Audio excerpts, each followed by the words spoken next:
and welcome to a Greater You Show. And I'm your host, Dr. Anthony, again here on IntellectualRadio.com. And we are iHeart Station, so anywhere you hear your podcast, you can check us out anytime Sunday through Saturday. Have a lot of good shows here, a lot of good hosts that you can listen to, learn from, be entertained by, and all those good things. So I do appreciate you coming to the show again and learning some things about how to be a greater you. And this is a self-help program, coaching session, book club, all that wrapped into one. So obviously we want to help you learn some things. And before we get into the lesson, I like to promote people. So I've been promoting this young lady, and I'm going to promote her again today. So you can know who she is. And if you need her services or know someone who does, you can share her information with them as well. So her name is Mikey Graves. And do you want or need to increase your credit score? If so, then you should contact Ms. Mikey Graves at 773-392-4600. Currently, over 70 million Americans have less than perfect credit. Ms. Mikey Graves teaches financial literacy in all 50 states. She would love to help you improve your credit and financial situation. It's not just credit restoration. The program Ms. Mikey Graves is part of includes many services such as power of attorney, wills, trust, credit identity theft protection, credit attorneys, and much more. For more information, you can contact Ms. Mikey Graves at 773-392-4600, 773-392-4600, or Graves Realty Chicago at gmail.com. That's G as in great, RAV as in Victor, ES Realty Chicago at gmail.com. You also get a free consultation by mentioning that you heard about her and her business and services from a Greater You Show and Dr. Anthony again here on IntellectualRadio.com. So give her a call or send her something. You at least get a free consultation in the process, and you can't beat that. You learn how to do some things different or better by talking to her. So we are in part 4 of our session on the art of self-discipline. And we come for those that may be new to me and new to Intellectual Radio and the Greater You Show. Every month we do a different series, and we go over that series, and it's based on a certain book that I've written in the self-help space. So obviously this particular series, this part 4, I will do a recap again for those who may be new, and those obviously you may not be new, but just to kind of catch you up to speed, make sure we're on the same page as we move forward in this session. So session 1, we came from lesson 1 as the foundation chapter, foundation lesson as far as information. And we talked about how you have to give your life, you have to have some intentions in your life, and you have to give your life some attention. That's part of being the art of self-discipline. Understand that you have to give your life some attention. The more self-disciplined you become, the more attention you'll give your life. And then that means you have more intentions for your life, and you can get some things done and get some good things to happen for you in life as well. We talked about the fact that self-discipline is the word itself. Discipline means to learn. So when you go back and research the word out, it means to learn. So to learn is always good. So because the opposite of to learn is actually unlearn, right? So if you don't know anything, you're an unlearned person, so to speak. So there's a whole lot of things that we're not that knowledgeable about in life, but that doesn't mean that you should be unknowledgeable in regards to you becoming a better person and you being self-disciplined. So the word to learn also has a sister word, discipline has a sister word called disciple. And disciple means to follow. So in all actuality, when you learn it, you have two major parts to make learning 100% learning. The first part of learning is acquisition of information, acquiring information. That's 50% of learning. The other 50% of learning is application of information. So we learned that in part 1 that application is what activates information. If you want to actually get information to work for you have to apply it. Having information and not applying information, the information can't do you any good until it's applied. So we learned those things pretty much in part 1. Part 2, we came from chapter 8 in the book, and we talked about being consistent. And that was the foundational part for for part 2 about being a consistent person. So we realized that the word consistent, C-O-N means means together, and sist means to stand, and it's also the same word called constant. So when you're consistent, you're standing together. And the reason why we want to be consistent, because a lot of times we're good at being inconsistent. We're consistent at being inconsistent. And when we're good at being inconsistent or being consistent at being inconsistent, that means that we're not being self-disciplined. So we learn those things and how to make sure that you keep things super simple. Your job is to keep things super simple so that you can stay consistent at it. And if you don't keep things simple, that means things will be complicated. And the more complicated something is, the more inconsistent you're going to be with moving your life and doing things broad with your life because it's inconsistent. So we talked about that in part 2, how to make sure those are some of the things we talked about. Part 3, we came from lesson or chapter 6, and we talked about some things as far as self-correction. And we explained how you have to do an overcorrection in your life in order to get your life in a better spot. You have to go overcorrection. So sometimes we're so far to the left or to the right, so to speak, that we've been doing things wrong for so long, we don't know how to really do things right. So since we don't know how to do things right, we've been doing things wrong for 5, 10, 20 years. And now we have to do this overcorrection. And to some people, they may say, well, you go into the extremes, you don't have to do all that. But people that haven't actually got what they wanted in life or kept some of the things they did get don't understand how you have to do an overcorrection when you've been doing things wrong for a year, 5, 10, 15, 20 years. So this is why we talked about how you have to correct a lot of things in your life. And obviously you have to actually have some type of order in your life. And the more order you have in your life, then the less disorder you will have in your life. So those are pretty much catching us up for the last 3 sessions. So part 4, we're coming out the foundational lesson in part 4 is a lesson or chapter 10 in the book. And we're going to talk about how to be a detailed person. And in order to be a self-disciplined person in any regards, you're going to have to be a detailed person too. And a lot of times we don't want to mess with the details because the details are those small little things. And who want to worry about those small little things? But if we take a screw out of the engine of your car, a small little screw, we can make your car won't move. And you say, wow, it's only a small, I got this big engine, but this small screw, if it's not there, it would prevent your car from even starting or moving. Well, this is how it is in life. We kind of overlook a lot of things. And this is why being a detailed person is so important, is to help you put you in a position to prevent you from overlooking anything. Everything is important, especially small things. I know some people say don't sweat the small stuff. And that may make sense to a certain degree. Don't sweat the small stuff.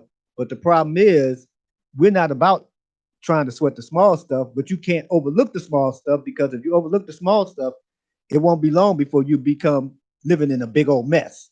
Small things that's overlooked is nothing but the precursor to a big old mess that will overtake you. So, any area of your life, could you imagine going to the doctor and the doctor just overlooked 1 centimeter of the medicine they're supposed to give you? Your accountant just overlooked just one little line item on your taxes, and then next thing you know, you owe the IRS a whole lot of money because that one spot got overlooked. You can end up being, sick and die because of the fact that one little centimeter of medicine that could help you end up taking you out of here or putting you in a bad situation because that's a little thing. So this is why in life it happens the same way. That when you overlook any of the small things, you put yourself in a position to have a big mess. And if you ever had a big mess in your life, I've had big messes in my life. And I've tried my best not to have too many of them because of the fact that a big mess causes too many problems. Don't make you feel good when you have a big old mess, a big financial mess, a big spiritual mess, a big health mess, a big occupational mess. And this happens because we overlook so many little things in our life. And the more you get into that place of not being self-disciplined, then you are not being what I call preventive, living your life with preventive maintenance. When you're preventing, like when you have a car or you have things in your house, they say every 3,000 miles, check your oil. That's preventive maintenance, meaning that if you don't do it every 3,000 miles, don't get upset in 8,000 miles because you're going to keep riding on it because it keep moving. And next thing you know, that has damaged other parts of your engine because of the fact that you did not pay attention or you overlooked the small detail of just going to get it checked every 3,000 miles. Well, if you don't do that to your furnace in your house and check it every fall or winter, don't get mad if it don't act right after the 3rd year because you just overlooked the small details. Well, this is what you're trying to do in your life. You're trying to make sure that you can get on top of your life. That's what self-discipline would do for you. It'll make sure that you can stay on top of your life. If you're not on top of your life, it won't be long before your life will be on top of you. And that may sound like, well, it's not a bad thing. Yeah, it is because you can't see a whole lot when it's on top of you. When you're covered up and buried by different situations that most of them are caused by you and I.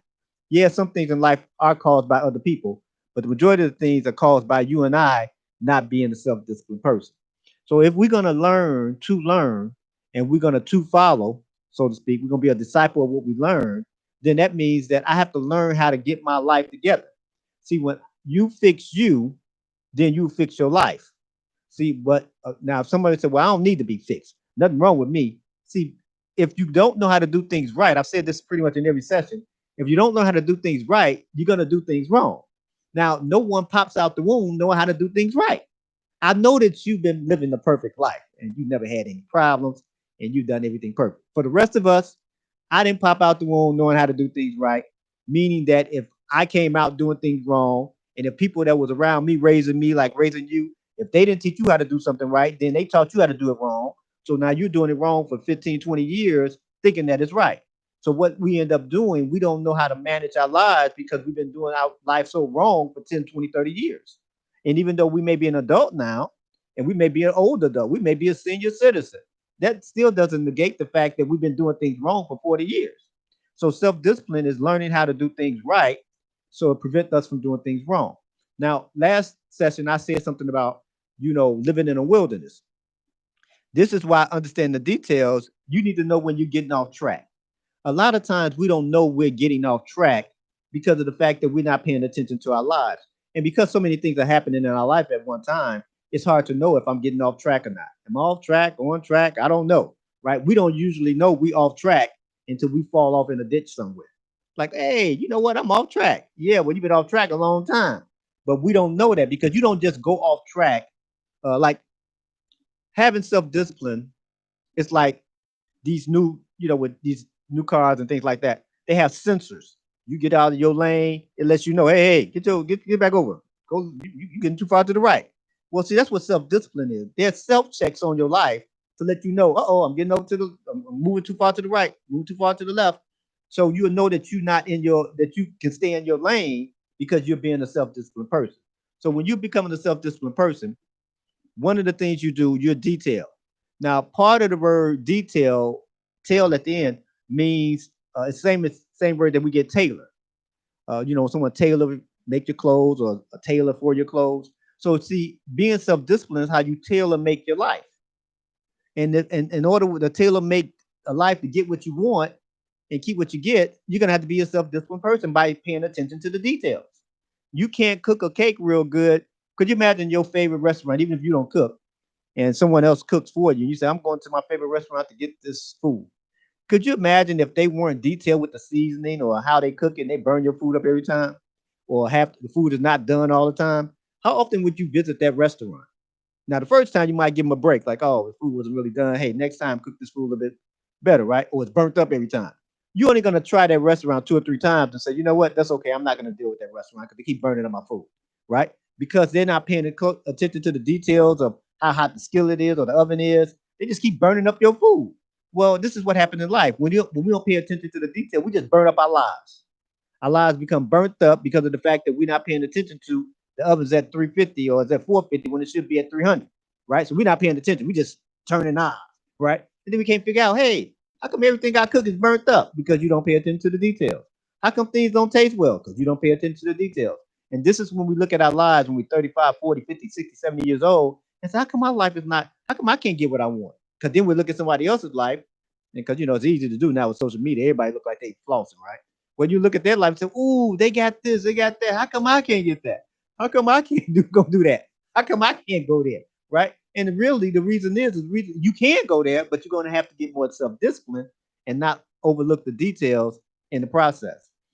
This is what helps you keep a level of order in your life. The more order that you keep in your life, the better off you're going to be. If you don't have any order, then you put yourself in a situation to live a disorderly life. A lot of us live these disorderly lives because we're not disciplined. So here's what I'm saying. See, I shared with you that you're going to follow something, right? You're going to follow what you learn. Here's the thing. Most of us are used to being disciplined by other people. A boss on the, a job, we're young, our parents are guardians. So a lot of us don't know how to be self-disciplined. We don't know how to order ourselves through life. We know how to follow orders that's given to us by other people. See, the boss said be there at 7 o'clock. I wake up at 5 o'clock, leave the house at 6 o'clock, so I can be there at 7 o'clock. Why? Because they didn't tell me to wake up at 5 o'clock. They didn't care what time I wake up. I can wake up at 4 o'clock. As long as I'm there at 7, then they're happy. So really, they told me what to do per se because of the fact that they have actually put me in a position to actually institute discipline onto me. So anytime someone put discipline on you, then they're putting you in a position that they benefit the most from the discipline that you do. So you being at work at 7 o'clock benefits them by you working at 7 o'clock more than it benefits you. You said, well, no, I get paid for it. But no, if you come there at 7:30, somebody gonna talk to you because you're messing up something for them. So when people discipline us, we allow people just to discipline us only, they get the most benefit out of our discipline. Well, when you're self-disciplined, what happens is you get the benefit the most out of your discipline. This is why you have to tell yourself what to do, then do what you told you. Now, see, that's something unique because a lot of times we're not used to telling us what to do, then doing what we're told. But you must realize you are a good follower. Doesn't mean that's not a bad statement. You've been disciplined, you've been following in your life since you've been on the planet. Mama told you what to do. Daddy told you what to do. Grandmama, granddaddy, first grade teacher, eighth grade teacher. So you've been playing by rules all your life. Nothing wrong with that. So you've been disciplined by other people all your life. This is why we have a hard time trying to get into business for ourselves. This is why we have a hard time trying to do anything for ourselves because we don't know how to tell us what to do and then do what we told us to do. We'll do what someone else told us to do, but we have a hard time obeying ourselves. We will obey the person across the street. We will obey the person downtown. We obey the person, all these different places. Nothing wrong with that. And we will obey those people more than we will obey ourselves. What that's saying is that I'm other people disciplined. I'm not self-disciplined. So you have to get self-disciplined more than you are other people disciplined. See, have you ever noticed that your job don't tell you what to do with your family once you leave them? They don't tell you, hey, take your wife or your husband out for dinner on Thursday night. They don't tell you that. They don't say, hey, play with your kids on Saturday. They don't tell you that because see, you doing that, this whatever you do with your family doesn't benefit them. That's why they don't try to discipline you for them. People disciplining you for them. That's why they said be here on Thursday. Let us know 2 days before if you want to go see your kid in the play. Why? Because you need us to discipline you. If you ever want to get to higher levels and get things you want in life and do things at a consistent basis, you're going to have to get very good at telling you what to do. And you're going to have to get very good at doing what you told you to do. That's a whole nother level. That's why we call it self discipline, not other people discipline. You've been doing that all your life. And again, there's nothing wrong with that. However, you can't just simply just live your life by being disciplined by other people. Now, this is why the overcorrection is done. See, if you don't get disciplined by other people, like when we talk to a lot of young people, right? And sometimes they want to do their own thing because they're young, right? They want to do their own thing. Well, see, if you don't get self-discipline and you're going to end up doing something wrong, then they got a system called a penal system that will do this overcorrection. You can't go out, can't do this, can't do that. You're going to eat at this time. They're going to do an overcorrection because they're going to put their discipline on you so you can be disciplined. Well, it's no different if you're not in that particular situation. You can't live your life waiting on everyone to discipline you for you. You have to get good at disciplining yourself for yourself, meaning that's why you got to do an overcorrection. You got to tell you at 5 o'clock in the morning, if exercise is what you're going to do, you got to tell you I'm going to exercise at 5 o'clock, and then at 5 o'clock, you got to do it. See, because self discipline is doing things when nobody can see you. See, practicing is practicing when nobody can see you. See, it's easy to show up at the game, right? Because you see some self disciplined people and you look at them, what they do looks so effortless. It looks like they just do that automatically. Like, I'm very good at playing an air guitar, right? I can't play a real guitar, but an air guitar, I'm really good at it. I move my fingers and all that stuff, right? A whole lot of us like that, right? But if you go look at someone that plays an instrument or play a sport or do anything they do, what they do looks so effortless. But we don't know how much time they took in practice when you couldn't see them. We don't know how often the person was in the gym practicing when you couldn't see them. We don't know how often the person was in the basement playing the instrument when you couldn't see them. We don't see all that, right? We just see the end result while they out there on the court or on the field. We said, man, that person's really good. Ooh, that person sings really well. We haven't seen all the lessons that they took when you didn't see them. So this is what practice does for you, and this is what self-discipline does. Self-discipline do these things to get you ready to actually perform at a higher level. And if you're not ready and not getting ready performing at a high level, then you're not going to be self-disciplined. You're not going to put yourself in a position to be self-disciplined, even though it look effortless. And you look at someone that does something really well, and you say, "Oh, I can do that. Yeah, I think I can do that. Yeah, I think I can do what they do. I think I can play ball like them. I think I can do what they do." Well, you can do what they do, but you're gonna have to practice a lot of self-discipline to do what they do. Yeah, you can play that instrument.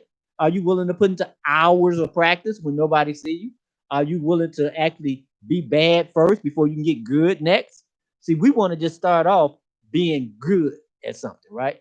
Even though we never done it before, right? We just want to start off being good. I'm starting on Friday. I want to be good on Friday night. Well, no. Are you willing to actually play that instrument for hours and be really bad at it for like 6 months, maybe a year, 2 years, and get good gradually? Do you want to do that? And a lot of us can't stand that. But if you want to be a self-disciplined person, you know that that goes right along with being self-disciplined as far as doing a lot of practice. So let's suppose, for instance, because when you're a self-disciplined person, one thing that you're going to get very good at doing is not wasting anything or wasting very little or something. One thing that's a obvious trait of undisciplined people, or when we're being undisciplined, is that we're very wasteful. We waste time, we waste money, we waste energy because we're undisciplined. And when you become more self-disciplined, you become less wasteful. So you may end up being what is called frugal. And some people look at the word frugal as cheap. That person just cheap, right? Cheap. They don't spend no money, right? Because usually frugal is used with people that when it comes to money. But the word frugal is the same word we get in the English called fruit. And fruit has two different connotations if you look at it. One is it's a result driven, it's production. It means something produce, right? So it's a production when you have fruit in something. Secondly, fruit in reality also has natural vitamins, natural water. It's a natural enhancer to the body, right? Well, see, when you're frugal or self disciplined, it's a natural enhancement to your life. It's a natural energy booster to your life. Why? Because you're being self-disciplined. And the more self-disciplined you become, the more fruit or frugal it may look like you are, because self-disciplined people don't waste a lot of things. It's like this, right? It's it makes you more efficient. The less efficient you are, the more undisciplined you are. The more efficient you are, the more self-disciplined you are. So if you want to be very efficient in what you do, whether it's something with your health or something with your occupation or something spiritual life, whatever it is, then that means you're going to have to get self-disciplined so that you can be more efficient. If not, if you're not being more efficient, that means that you're being wasteful. You're wasting something. You're wasting time, you're wasting money, you're wasting energy, you're wasting something in some area of your life by being less disciplined. So self-discipline puts you in a situation where you get the most out of what you have. This is why I shared with you before that self-discipline makes all information work. You can get, some information and it may not be a whole lot, but because you're self-disciplined, you can max that information out. You can get the most out of that information. You can squeeze that information and get all of it out of there, right? And then you get some information, it can be a whole lot, right? You can squeeze that out. It's not so much the information that's better and worse based on what it is. It's because you're so self-disciplined, you know how to get the most out of things. So here's an example for instance. Let's say, for instance, you were making sandwiches, right? And you had 10 loaves of bread and you're making sandwiches. And in the neighborhood where I'm from, they don't like the front and the ends of the bread, right? No, don't give me that. Give me the other slices in that loaf. I don't want the end of the bread. If you talk about the ends, don't give me the end. But let's suppose you made 10 sandwiches per loaf of bread, right? But you got these other two at the ends of the bread, you made one more sandwich. And you did that with 10 loaves. So someone said, you got 10 more sandwiches. And did you go buy another loaf of bread to get the 10 more sandwiches? No, you just used what you had. You didn't waste the front or the ends of the bread. You didn't waste them. You used them. Well, see, that's what happened with self-disciplined people. They don't waste very much of anything. Now you may say, oh, well, that's kind of cheap because see, it's still bread. Somebody liked the ends of the bread, right? Right? But you still were able to make a sandwich. Now let's suppose you were earning money by selling sandwiches. Let's suppose that. Let's suppose you were earning, I don't know, $5 a sandwich. Well, because you had the 10 loaves, 10 sandwiches already, and you had this extra one, you made an extra $5, not because you bought another loaf of bread. You made an extra $5 because you used all the bread in the loaf. That's what self-discipline is. When you get information and you get in situations, it's helping you max out and use everything you can at the given moment while you're in the situation that you're in. This is how self-discipline people do. Same thing with money, right? You may say, hey, you might be a person that use coupons or sales, right? You get things on sale. Or you might even do that with finance with stock market. You might buy things when they come down in price. You can get 2 for 1, right? Because you're getting the most out of the $100. Normally, you can get one share of stock for $100, but the market came down, and it came down not the same share as $50, but you're gonna spend $100 anyway. Now you have 2 shares of stock. But someone said, "Whoa, whoa! Did you spend $200 to get the 2 shares?" No, what I did, I caught it on sale, right? Oh, you got 2 pair of shoes for $50. Yeah, I caught them on sale. See, that's how life is when you're a self-disciplined person. You get the most out of the $50 you won on getting 1 pair of shoes, but because you are self-disciplined, you got 2, and you spent the same money. You got the most out of what you have. This is what will help you become more efficient, and this is what would help you actually put yourself in a position to become more consistent, like we stated in session 2. You have to become consistent. How do you become consistent? One way you do that is by reducing activity down to induce you to act. What do I mean by that? See, sometimes we get overwhelmed by the information that we get. We get so overwhelmed by it that we don't act on it because it seems like it's so much. This is why I share with you also that you don't want to get around complicated information, because complicated information will tie you in knots. And in my world, NOTS, knots. You have will knots, can knots, do knots, should knots. You have all these knots in your life, and you won't have the things you want. It'll be, I want that house, car, boat, plane, a degree, or whatever, and it'll always be knots because of the fact that you have complicated information on making it happen. Well, you have to reduce information down until it induces you to act. So what do I mean by that?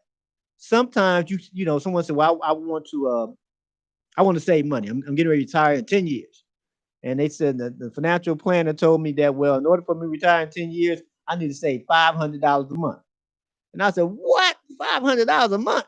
Because I started so late, right? I'm retiring at 65. I started at 55. They said I need to save $500 a month to get this certain figure.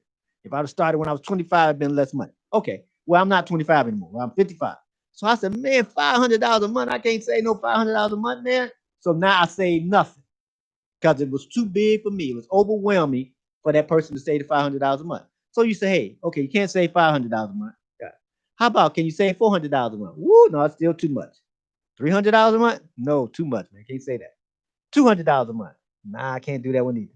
$100 a month? Nah, I can't do that one. $50 a month? No. $25 a month? Yeah, I can do that. Well, see, you reduce the information down until it induces you to act. That's what you have to do with all information. You have to bring it down so, and I'm not saying, I'm saying so low just for lack of words, so low until you are induced to act. Because you remember, application is what activates information. If you don't bring it down to $25 for you or $50, whatever it is, and that you can act immediately, then it's gonna always be overwhelming. It's always gonna seem like it's above your head, and then eventually you're gonna say forget it because you're gonna think that you can do it. But when you bring it down, you want to break a bad habit. Yeah. Well, I've been smoking cigarettes for 20 years. I need to stop cold turkey. Can you do one day? Man, that's too long. Can you do 6 hours? Man, that's too long. What about 3 hours? Man, I can't do no 3 hours. An hour? No, I can't do it. Can you do from 12 to 12:15? I can do that one. Well, let's do that. Let's start right there. Do 12, then do your 15 minutes, right? And then we'll see what happened in minute 16. Do you want to do another 15 minutes? You may say, no, 15 minutes was enough. Maybe every Tuesday now we'll do 15 minutes every Tuesday. And then every Wednesday we'll do 15 minutes every Tuesday and Wednesday. See, this is how you're inducing you to act on the information that you have. If you never act on the information that you have, then that means you can't have what the information has for you. Now that means the results that you want you will never get because you never acted on the information that you have. So this is why you have to realize that you have to act on the information that you have by applying it and breaking it down so low, right? I remember when I ran my a marathon before, right? And prior to me running the marathon, I used to like to run a few miles, 3, 4 times a week, 3, 5 miles and everything. So at this time, when I'm planning on running the marathon, I hadn't ran in about 3 or 4 years, right? So now I'm going to run this 26-mile marathon, but I haven't ran in about 3 to 5 years. So I'm thinking now, well, I mean, should I do it? So I had to break it down and say, you know what? Can you run a quarter mile and stop? So that was my goal that day. I'm gonna go out there and run from this point to this point. And I did that a couple of times a week. And trust me, that quarter mile felt like I ran a marathon because I was like whipped, right? Even though I ran years ago. And so then I did that for a few weeks and I ran a whole mile, right? Eventually, a few weeks later, I did a mile. And that mile felt like I ran another marathon, right? Because I'm trying to get myself together to move at my own steady pace, right? Well, eventually I started, as time went on, as I'm training over that year, I, I ended up running 12, 13 miles at a time. But before I started this months prior, I can only do a quarter mile. Matter of fact, I had to start walking first. I walked a while first, and then I came back the next week and started running. Well, see, that's what you have to do. But I wanted to run the marathon, but I knew I hadn't ran in a few years. But see, if I'd have got out there and started running like I had, like I've been running every day, I probably would have fell out and had a heart attack or something, right? Because of the fact that I hadn't done it in 3, 4, 5 years. Well, same things with you. You're gonna have to reduce information down until it induces you to act. You're in business, you want to do some things in business. Yeah, I want to do some things in business. I want to earn so much money. Just try to talk to one person this week. But I need to talk to 100 people to make that much money. You haven't talked to 100 people in 10 years. Just try to reduce it. Can you talk to one? Yeah, I can talk to one. Do that. And after you talk to one, get good at talking to one, and then get good at talking to two, and so forth and so on. Now, I know these things sound small, but see, you must realize that when you are being a self-disciplined person and being a detailed person, it's all about the small steps. It's all about doing little things well and doing little things often. You don't have to be the most fascinating person on the planet. You just need to do little things well. How do you write a book? One chapter at a time. Okay, that sounds simple. How do you write a chapter? One paragraph at a time. Okay, that sounds simple. How do you write a book? How do you write a paragraph? One sentence at a time. So you just went write 4 or 5 sentences, you wrote a paragraph. Do that about 20, 30 times, you wrote a chapter. Do that about 10, 12 times, you wrote a book. Now, it might take you all year writing a paragraph a day, or every day for a whole year. You might say, well, it's only a paragraph, it's only 4 sentences. That's true, it's only 4 sentences, but in 12 months, you wrote a book, right? Same thing with losing weight. You say, well, I want to lose 100 pounds. Well, 50 pounds. Let's lose a pound a week. Well, I mean, it's only a pound a week, yeah, but in 50 weeks, this time next year, you have your summer body going, right? But what we do, we wait till June 1st, and say, I got to get my summer body going. Well, summertime pretty much has started. But we don't, now we knew we needed a summer body back in October, right? We knew we needed then, but we didn't want to work on the summer body in October because it was October. We want to wait until June and try to come up with our summer body and try to do all this exercise in 2 weeks because we're about to go out of town. Well, see, now we didn't strain ourselves, hurt ourselves, and put ourselves in a bad situation. And now it's not even fun anymore. Part of being self-disciplined is having fun at what you do, having fun at progressing, having fun at accomplishing, having fun at achieving, having fun at growing. That's part of being self-disciplined. It's not so much a negative thing, even though I know a lot of times people put self-discipline in a negative connotation. But self-discipline is not negative at all. It's not negative being self-discipline, even though people say, I'm going to discipline you when you're young, right? So we think of it as negative. So that's why when we hear the word discipline, we act like it's got like it's such a negative thing. I mean, I can't do what I want. I can't go where I want. I got to get disciplined. When you find out that discipline is a word that you love to do, because discipline means that you're on the path to achieving. Discipline means that you're on the path to getting what you want, and discipline means you're on the path to keeping what you get. Now, how can that be negative? How can you be sad about getting what you want? How can you be sad about keeping what you get? There's nothing sad about that. You want to actually do something in your health or do something in your life in any capacity. You want to save more money. Well, what's sad about saving the money? You're trying to save $1,000. You save 84 dollars a month, and you do that for 12 months, and you save $1,000. What's sad about saving the $84 a month, the $21 a week? What's sad about that? That should be happy. Like, whoa, I'm $21 closer this week than I was last week. wow, I'm a whole, $84 closer this month than I was last month. That's something that's pleasurable. That's something that's happy. So don't look at discipline as a negative.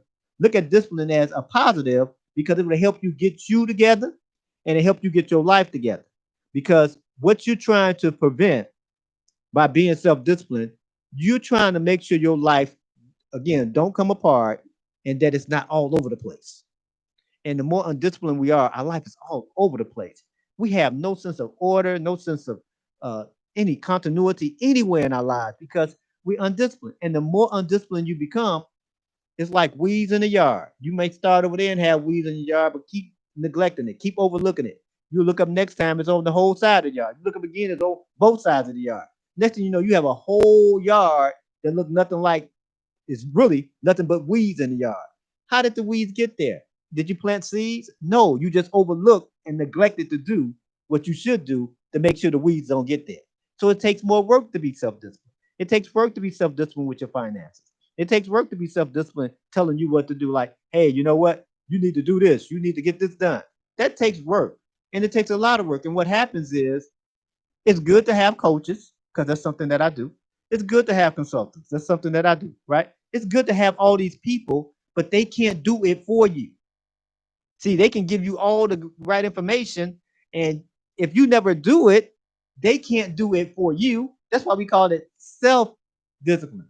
You have to do it for yourself. If not, then you won't be self disciplined. And you can spend money on coaches, you can spend money on consultants, you can spend money on going to all the seminars and getting all the books and all the videos, and you can do all those different things. But if you don't actually get self disciplined, you're gonna come out there saying none of that stuff worked. That stuff didn't work for me. See, I spent all this money on the coach. It didn't work. I spent all this money on that class. It didn't work. I saved all my money and everything. Took money out of my 401k so I can go out there and fly out there to another city or another country so I can learn how to do something. And guess what? I just wasted my money. No, it's not so much you wasted your money. You just wasn't self-disciplined. So it seemed like you wasted your money. So when we get self-disciplined, again, you can take a little and turn it into a lot. Now, again, one thing that self-discipline does, and I guess I can use this as a crescendo in this program, is that it will help you become more patient. And a lot of times we aren't patient people. We're very impatient because especially if you've been doing things wrong for so long and you're trying to get your stuff together, we get into this place like we got to get it done like all this weekend. It got to happen like right now. I can't wait a year, man. You don't understand, right? I can't wait 6 months. I can't wait 3 years. I can't do all that. I can't. Can I get my degree overnight? I mean, I can't wait 4 years to get me a degree. That's too much time, right? Well, see, if you're not patient for something, you're gonna be anxious for everything. And the reason why you have to be self-disciplined is to keep you from being anxious about a lot of things. Because when you get more anxious for things, no telling what you may do, no telling how you may do it, no telling what type of catastrophes you're gonna cause in your own life because you're being undisciplined and you're very anxious because you have no patience. So one of the key cornerstones to be a self-disciplined person is to have patience. And I know to a lot of people that's a nasty word, right? You have to have patience. You have to be able to see the big things in the little things. See, a tree is nothing but a big old seed that grew up. That's all it is, right? But when you look at a seed, the seed is so small, it is not the same size of the tree. But you have to be able to see the tree inside the seed. If a farmer didn't see the fruit or the tree or the plant or the apples or whatever they're planting, if they didn't see that inside the seed, why would they plant the seed? They never would. But see, you have to see the big old tree from the seed that you're gonna plant.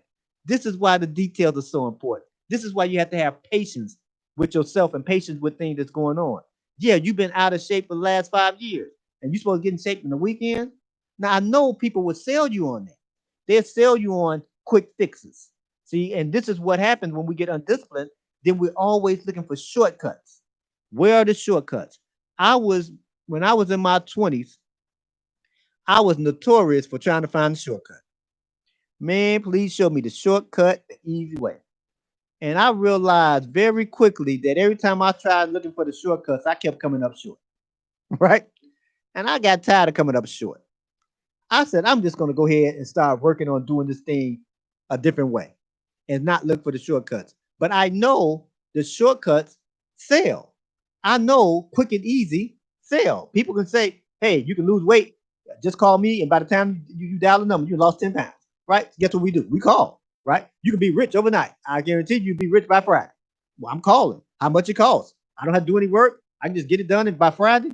And what happens is if you don't have self discipline, even if you got rich by Friday, your lack of self discipline will make sure you won't stay rich by Sunday because you're going to do all the same things you did that was undisciplined to make sure you can't keep what you get. This is why self discipline it gets you ready for a certain lifestyle when you get there, right? It gets you ready for when the tree grows, you can have shade. See, it gets you ready for those things because you got self discipline all at the same time. And the better you get at that, then the better you'll get with make sure you're not wasteful with what you have. You'll make sure that you become more consistent instead of being inconsistent. You won't overlook things. You'll have more order in your life. You have more self control in your life. You'll correct your life and get yourself back in order again. You put braces on your life to make sure that you can actually get what you want and keep what you get. So you have this preventive maintenance. So you'll get things in order. Now you will be checking on them. You do these self checks. You do these self checks. Uh, it's like when people say they want to save money. And I use money and weight because it's easy with numbers, right? So I'm not trying to talk about people who, with their money or weight or anything. I'm just trying to give you something to actually mentally see while I'm speaking, right? And when they're trying to do something with their weight or money or something like that, they don't realize that if I don't use preventive maintenance, if I don't fix this situation, no situation in your life that's bad gets better by you neglecting it. No situation in your life gets better by you ignoring it. As a matter of fact, you look at the word ignore. Ignore is the root word to the word ignorant, right? It's a sister word, right? And here's the reality. You and I, we're ignorant about a whole lot of things. I'm ignorant about a whole lot of things on the planet. That doesn't mean you bad because you're ignorant about it. You might be ignorant about how volcanoes act, right? That doesn't mean that you're a bad person because you don't know about a volcano, right? You may be ignorant about, how grass grows. That doesn't mean you're a bad person because you don't know how grass grows. But what happened? You can't be ignorant about having a better life. You can't be ignorant about keeping your life together. You can't be ignorant about keeping you together. You can't be ignorant about that. You can't ignore that stuff. And when we're undisciplined, what we're good at doing is ignoring us. What we're good at doing is ignoring our lives. And then when our lives are all torn apart, then when our lives are all raggedy, they've been shredded by our ignorance, then we said, what happened? Then we look at our life trying to figure out what went wrong. And then, we're trying to find somebody to blame because, it's always good to find somebody to blame, right? That's what we're trying to. It's his fault. It's her fault. They fault. Them. Those over there, right? And not saying those people couldn't have made a contribution, but the biggest contribution to your life is always going to be done by you, right? So that means that you can't ignore your life. You can't do that because that means you're going to be ignorant about getting what you want, and you're going to be ignorant about keeping what you get. You can't be ignorant about wanting to keep your weight at a certain place. That's why you have to give yourself a range, right? This is what hurts a lot of us. I want to weigh 150 pounds. And so when they weigh 151, they just forget it. Forget it. I'm at 151. Instead of saying, hey, what's your range? 145 to 155. See if you go anywhere in there, you okay, right? I mean, how much money do you want to save? You want to save anywhere between 500 to $1,000. So if you save 501, you're not, throwing you out the window, right? And if you save 1,000, you're still good because you have this range. But with self-discipline, because you're looking over your life and you understand the magnitude of life in general. A lot of things in life are just out of your control. A lot of things in life, there's nothing you can do about it. Things do happen. And I know some people say, no, things, that's sounding negative. Hey, you lived on this planet long enough, everything don't go your way, right? Everything don't happen the way you want it to happen. This is part of this deal. But because you're self-disciplined, it's the major thing that would help you get on track. It's the major thing that will help you stay on track in any area of your life where you apply self-discipline. So this is why you want to move from just doing self-discipline just to get things. This is why you want to be a self-disciplined person. Because when you're a self-disciplined person, now you take that self-disciplined person everywhere you go. You take that self-disciplined person in your relationships. You take that self-disciplined person in your occupation. You take that self-disciplined person in your spiritual life. You take that self-disciplined person in your finances, in your health, all these different areas of your life. You take that same self-disciplined person to all those different spaces, and now you can put those things in order. Now you can make sure that you can actually move at a steady pace. You can stay consistent. Now you have kept things small. I mean, could you imagine trying to eat a whole steak in one bite? You choke to death, right? You can't eat a whole steak in one bite, but you can cut it up into pieces and make them bite size for you, right? Well, that's the same thing with self-discipline. You're going to make things small enough so you can eat it. You want to make sure that you can kind of move at this pace, because being a self-disciplined person, you're going to become someone. You're going to become a certain person. And that's what you're looking to do. You want to become a certain person in the process of you becoming more self-disciplined. And the better you get at that, the more efficient you'll become, the less wasteful you'll become, the more patient you'll become, the more consistent you'll become, the more control you will have over you, right? All these things that happen. Then you have your life, you're fixing your life. Your life is not being torn apart for a lack of self-discipline. Your life is staying on track. It's coming back together. And again, sometimes in life you're gonna get knocked off your horse. Sometimes you're gonna get grounded. But because you're self-disciplined, you can always get back on track. You can always get to the next level. You can always get the goals you have set. You can always get your life back together again because of being self-disciplined. Yeah, it may take you a little bit longer this time than it did last time. Last time you did it in, 6 months. It might take you a year, but you can still get back there. I remember one time when my finances, I was doing really well in life, and then all of a sudden, man, things went all type of ways, going through a separation, divorce, and all these different things happen, right? So now I want to try to get my finances back together, because at one time I'm saving, really doing good in financially, and so now I had to start all over. And I had to start over. I said, well, what can I do to start over? I can't invest and save the same money I was investing last time, back then, because I don't have the same situation that I had before. So I said, you know what, Anthony, can you save $5 every time you get paid? I said, oh, I can do that. Right. I think I can do $5. I can't do the numbers I was doing prior, but I can do $5. So every time I got a check, I took $5 out of it. And not only did I take the $5 out of it, I got a money order, right? Now you got to be pretty bad shape. You go catch $5 money order, right? So I got the money order to prevent me from overcorrection, right? To prevent me from actually spending the $5, because I need some gas. I need something to eat, right? So if I had the $5 cash, I'm gonna go spend it. But the money order, I got to go cash the money order, and then they're gonna take $2 or $3 out of that. Then I'm gonna have $2 left, right? So I had to do an overcorrection for myself to get my finances back on track. Well, after I did $5 so many weeks and everything, then next thing I know, I did $8, and then I did $15. I'm doing $25 every time I got a check. Then it went back up to $50. Then my numbers went back up even higher and higher, and then it became a practice. But I had to start over, and I had to do an overcorrection with my finances to get me back on track and get more self-discipline, because my life was not the same as it was prior to. Well, same thing happened with you with any in things like that. Some women, they may have a baby, right? It's, man, I had a figure, but you should see my figure before I had these babies.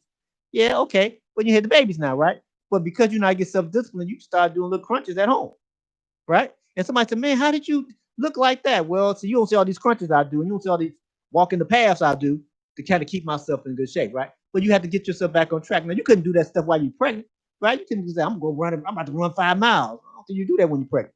But after you had the opportunity to rearrange your life, because discipline will help you do that, it help you put things order, right? It help you arrange things, put things in order, so that you can be a more self-disciplined person. Wow, I said a whole lot today. I hope you got something out of this session. I'm gonna uh, promote this lady, nice young lady, one more time, because I think my time is about what, 5 minutes. Okay, so let me promote her to you all again. Now, Miss Mikey Graves, do you want or need to increase your credit score? If so, then you should contact Miss Mikey Graves at 773-392-4600. Currently, over 70 million Americans have less than perfect credit. Ms. Mikey Graves teach financial literacy in all 50 states, and she would love to help you improve your credit and financial situation. It's not just credit restoration. The program Ms. Mikey Graves is part of includes many services such as power of attorney, wills, trusts, credit identity theft protection, credit attorneys, and much more. For more information, you can contact Miss Mikey Graves at 773-392-4600. Again, at 773-392-4600 or Graves Realty Chicago at gmail.com. That's spelled G as in great, R as in Robert, A as in Apple, V as in Victor, E as in Edward, S as in Sam, Realty Chicago at gmail.com. And you also get a free consultation by mentioning that you have heard it about her and her business here at the A Greater You Show with Dr. Anthony Gal Gant here on IntellectualRadio.com. So to close out, again, keep it. If you want to purchase the book, you can get in touch with me at fullofpurposemedia at gmail.com. That's fullofpurposemedia at gmail.com. And then, we can make arrangements so you can get an autographed copy of the book, or Dr. Tony Gant, that's 2T's at gmail.com. And I get the book to you. So do a summarization. Obviously, every topic I talk about is my favorite topic. Okay. So you may hear me say that every series. This is my favorite. So it's my favorite, right? They all my favorite, right? But to know that in order to be self-disciplined, you're going to have to do a few things. One, you're going to have to practice it. One, you're going to have to have some attention in your life. You're going to have to be a learner. Focus on being a learner. Always try to learn how to acquiring information and applying the information, and it'll change your life. Get more order in your life. Don't ever be afraid of being corrected. Self-correction and correction in general, self-correction is one of the best things that can happen for you. Learn how to have more self-control over your life. Learn how to do things consistently. Keep things super simple. Don't make them too complicated. Keep them simple. Do the little details. Small things become big things and make big things happen for you, like keeping your life together. Make sure you're always efficient, and also make sure you stay patient. Self-discipline will do all those different things for you. And that sums it up for this series on self-discipline. That sums it up for me on this particular show today. And I do appreciate you all listening to it and coming to it and share with your friends. And keep in mind that great people like you are born great. However, you must work on yourself to become a greater you. Thanks again. I'll see you next time.